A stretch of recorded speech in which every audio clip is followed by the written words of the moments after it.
Hello and welcome to another episode of our bizarre and unusual world. In today's episode, we will be covering another urban legend. We will be talking about the babysitter and the man upstairs.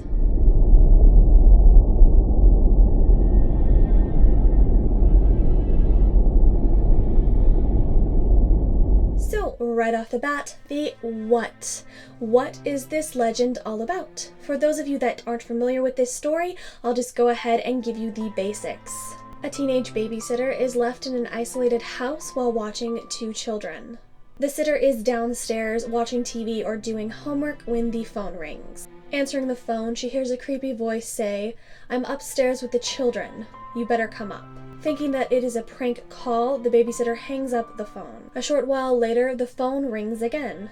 It is once again the same creepy voice giving her the same message that he is upstairs with the children. At this point, the babysitter gets scared and ends up calling the police. They tell her to try and stay calm, and if he calls again, to try and keep him on the line so that they are able to trace the phone call. Again, another phone call comes and it is the same message, "I am upstairs with the children, you better come up." And then he hangs up.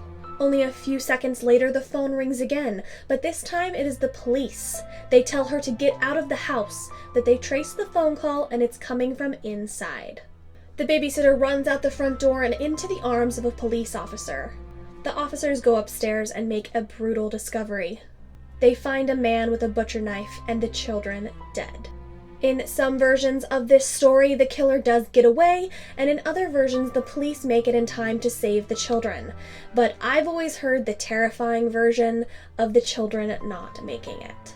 Other parts of this legend can vary as well. Sometimes the number of children killed changes. And also in some variations of this story, the babysitter actually sees the killer or sees his shadow before she runs outside. And in an oddly funny version of this tale, it ends up being the children simply playing a prank on the babysitter.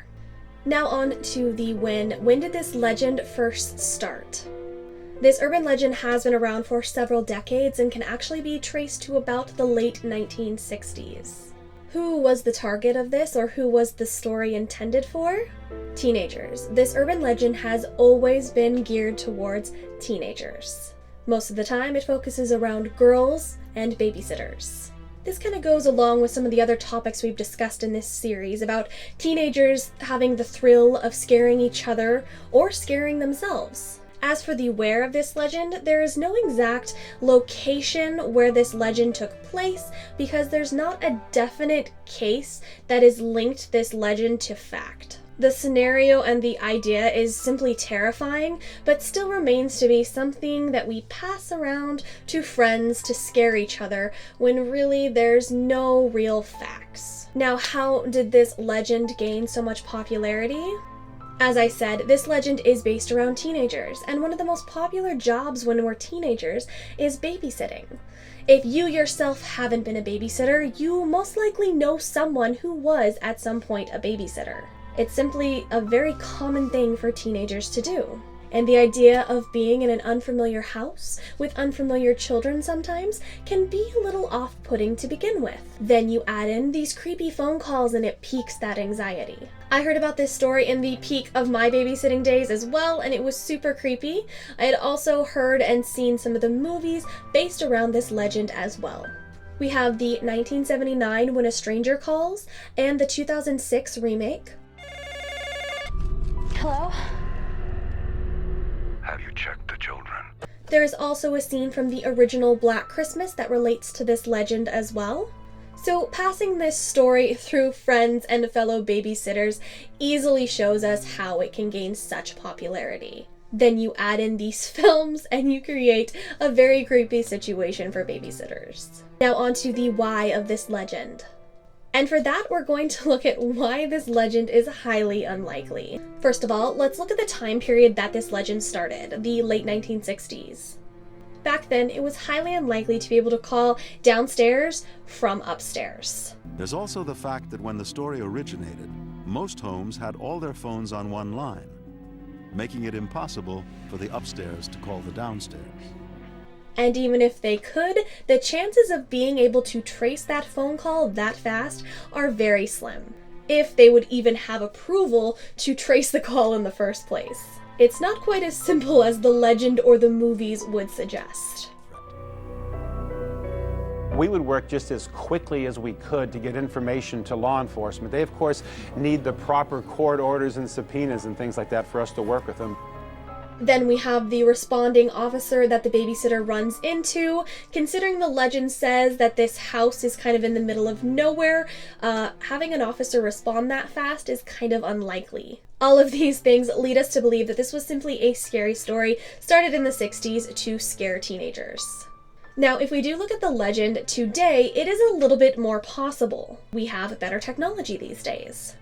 The killer could easily call downstairs using a cell phone or a separate line. Tracing the call is still a little bit iffy because the police would need permission to trace a call like that, and it still couldn't be traced quite that fast.